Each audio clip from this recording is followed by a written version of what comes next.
আসসালামু আলাইকুম, কি অবস্থা, কেমন আছেন? আশা করি সবাই অনেক ভালো আছেন। আমরা অনেক ভালো আছি। আমরা পবিত্র শুক্রবার জুমার নামাজ শেষে একটু সফরে বেরিয়েছি। ভাই বেদারের সাথে হয়তো বা লাস্ট শুক্রবার, তাই। কি অবস্থা, আপনারা কেমন আছেন? আমরা মোটামুটি আছি 5 জন নাকি।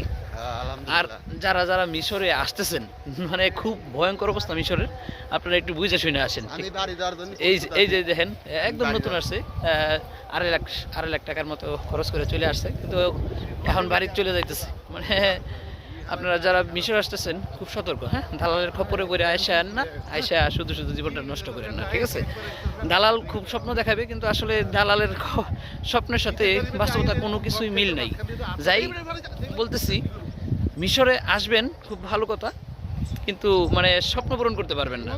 হ্যাঁ, এই যে গম ক্ষেত, এই জায়গায় যে অনেকে আসছে 2.5 লাখ 3 লাখ টাকা খরচ করে, ওরা এখন মানে বাংলাদেশে চলে যেতেছে, কারণ অনেক জায়গায় কাজ নাই। আবার অনেকেই আসলে মূল কথা হলো ভিসা না থাকার কারণে পুলিশ রেট হয়, পালায়া কাজ করা লাগে, বেতন কম। তাই বলতেছি, মানে যাই করেন না করেন মিশরে আসার স্বপ্নটা ভুলে যান। দালালের, যেই দালাল বলবে যে আপনাকে লাখ লাখ টাকা ইনকাম করতে পারবেন, আপনার স্বপ্ন পূরণ করতে পারবেন, ওই দালালের আগে আপনি কতক্ষণ ধরে লাইতাইবেন, ঠিক আছে? আপনার স্বপ্ন দেখায় আনবে শুধু মিথ্যাবাদী, ঠিক আছে? ওকে, আসসালামু আলাইকুম, ভালো থাকেন, সুখে থাকেন।